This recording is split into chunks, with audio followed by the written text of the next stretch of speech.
Yo, so yun, what's up mga kadopa, mga master, madam. So yun, meron na tayong i-unboxing ngayon. So ito na nga siya.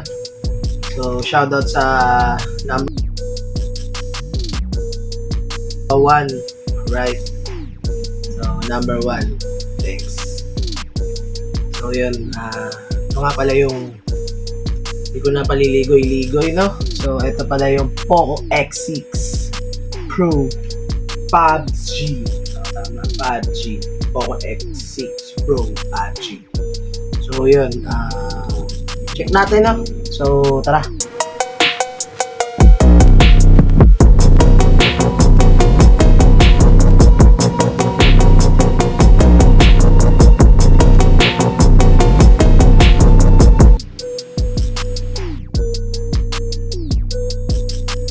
So, ito na nga siya, no? Poco X6 Pro. So, tara, buksan natin, no? So, yun. So, nakikita natin dito sa labas. So, nakasulat dito na Poco X6 Pro 5G. So, ang napili natin is black with 12 gig RAM, 512 gig ROM, no? So, grabe, napakahalimaw nung kanyang specs. Mabisa. Mukhang mainam naman to kasi halos sa lahat ng reviews bago natin to pinili. Actually, dalawa tong klase yung pinagpipilian natin under Xiaomi, no? So, yung Xiaomi Poco X6 Pro 5G versus yung Xiaomi Redmi Note 13 Pro Plus. So, ito pa rin. So, tingnan natin sa loob, no? So, ganun siya buksan, no? Shing! Ayaw pabukas pa. Ayun, mabisa. So, yan siya, no? Poco. So, flagship pala to ni Xiaomi, no? Xiaomi. Baka naman, Xiaomi. So, ito. Mukhang naman ito, no? Uy. May R-pin siya, guys. So, nakikita niyo mga master, no? May R-pin siya. R-pin, no? So, ito, mayroon siyang mabisang freebie. So, mayroon siyang manual, no? Manual. Yun lang.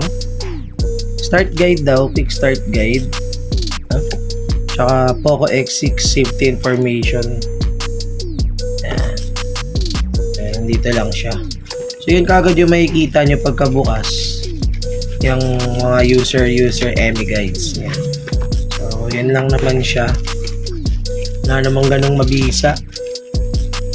Tsaka wala siyang ganong freebies, no? Hindi na uso yung earphone, mga master. Wala siyang pinaka-plug niya. So, mamaya papakita ko. Yun lang. Tsaka isang mabisang jelly case, no? With barcode pa. So, yun lang siya. So, lagay muna natin doon. Lagay muna natin dyan, no? Tapos, next, ito na. Dito na nga siya. May unting space sa may box. Ano siya? Nakasulat dito. So, yan. Para makita nyo rin. So, flagship MediaTek Dimensity 8300 Ultra. Yan. Crystal resolution siya. 120Hz. Flow AMOLED. Yan. 64MP. Triple camera with OIS. No? 67 watts turbo charging. Pwede pa daw yung i-turbo. So, yun, 5,000 lang yung battery niya. No? Unlike dun sa mga ibang pinopost sa ibang mga pwedeng ano sa kanya, mga 5.5. Pero, depende naman siguro. So, ayan, buksan na natin. No? Oy, bisa. So, yun, ang napili natin, guys, glossy black. 3 colors kasi siya. Meron siyang gray, yellow leather, yung parang leather, tsaka tong pinaka-glossy niya. So, black. Tsaka napaka-fine nung ano niya, no? Ayan siya, guys. So, handy lang siya. Sakto lang siya sa kamay ko. Ayan. Tapos, wala siya masyadong, ano. Ito yung mga volumes niya, power buttons. Nahanap ko nga yung earphone, wala. So, wala siyang jack. So, ito yung pinakalagayan ng SIM card. Tapos charger. Type C na rin siya. Yun nga. Sa likod, wala man tayo masyado nakikita, no? Manufacturing lang. Yun, kung saan siya ginawa. 9th floor daw. Yan, wala naman. So, yun. Nakasulat lang dito, ayan. 5G. Xiaomi communication yan. So, flagship nga siya. So, ayan nga, Poco. So, yan yung pinaka-back na makikita natin, no? 64MP OIS. So, yung tatlo yung camera niya, guys. Tsaka isang flash. Medyo nahirapan ako pumili dito sa dalawa. Sa Redmi Note 3 Pro Plus. So, yun. Check din natin sa box. Pamaya na natin i-start. So, lagay muna natin siya dito. Ano? Another ano na naman. Ayan, binuksan na natin siya. So, lapag natin ulit dito. Charger. Ito may charger siya yan. 67 watts. Baliktad. Yeah. 7 watts. So, hindi kasama yung pinaka ano niya, adapter. So, wala siyang adapter, guys. Siya lang talaga itself. Walang adapter. Yun lang. Coveran lang. Kasi ito yung cord niya. Mabisang cord. Mukhang mahaba yung cord niya, no? 2 meters. Actually, mahaba talaga. Ayan yung cord niya. Pakahaba. 2 meters siya, guys. Nakasulat 2 meters. Hindi siya 1 meter eh. So, yun. Hindi ko muna tatanggalin, no? Kasi meron pa naman tayo mga ibang cord. So, yun lang. Tapos, box. Wala na. Wala na siyang kalaman naman, guys. Wala na. Wala nakatago sa ilalim. Love letter. May magmamahal sa yung iba. Charot. Walang marikit sa dilim to, guys. Yun lang talaga, no? As in, wala man lang siyang other freebies man lang. So, sa kahit saan tindahan mismo, kahit sa Xiaomi, wala. So, shoutout dyan sa Xiaomi sa may Pasig daw. Yeah. Wala siya talaga kahit ano. Yun lang. Charger lang. Cord itself. So, thank you pa din. At least no rin. So, yun lang naman siya, no? So, ganun ka-premium, no? Wala talagang binigay kahit ano. So, let's start na para buksan na natin. So, long press lang siyempre. Lagi pa rin dito sa power button. Long press. Tingnan natin kung anong... Yan na siya. So, powered by Android Poco. Hintayin lang natin. 3,000 years, 2,000 years, 5,000 years. Oh no. Ayan, powered by ano siya, no? Xiaomi Hyper OS. So, yan kaagad yung unang bubukas. Ayan. Insert SIM card daw. So, insert SIM card.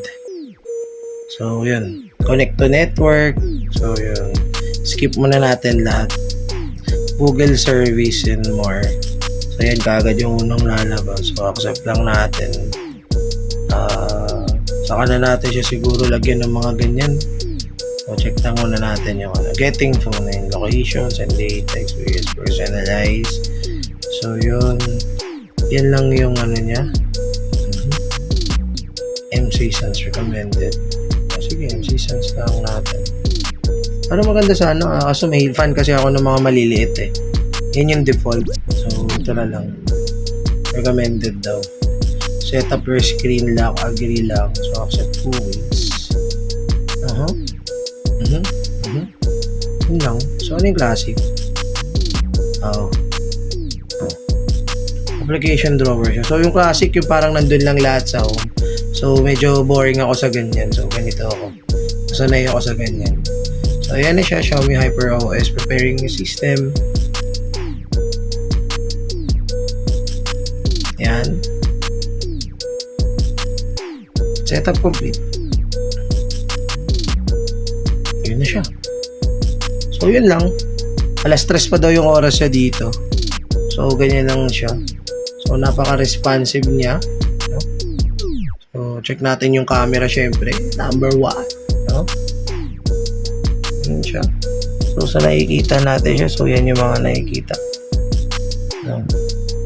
Documents, videos, photos, portrait, night. So, okay naman siya. No?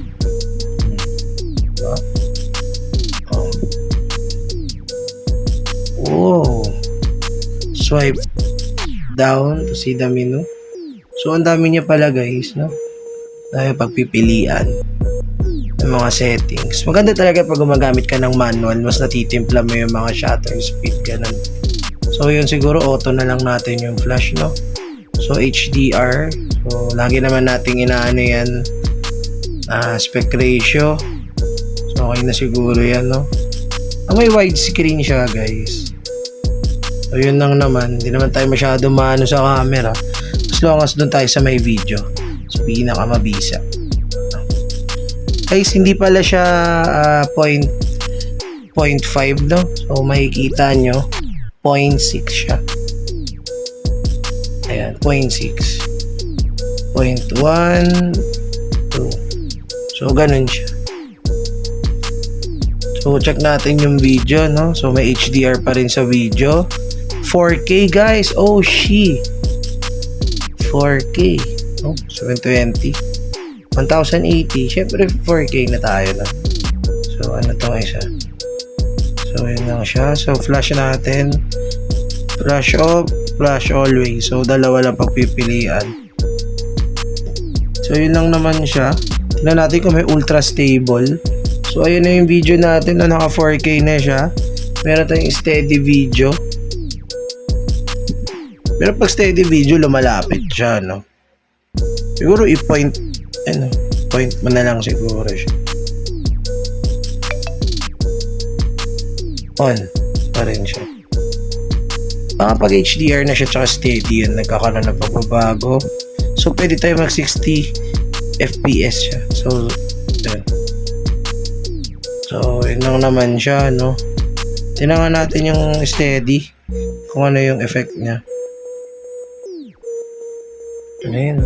Papaka-steady niya, guys. Ayun na. Wow. So, yun lang naman siya. So, salamat sa panonood natin. So, yun lang. Matt, salamat sa panonood. So, right. So, bye! So, yun. Sa mga gumagamit ng Poco ngayon at sa mga gustong kumuha pa at wala pa, guys, promise, para sa isang mid-range phone, may bibigay talaga yung gusto nyo dito. Bye!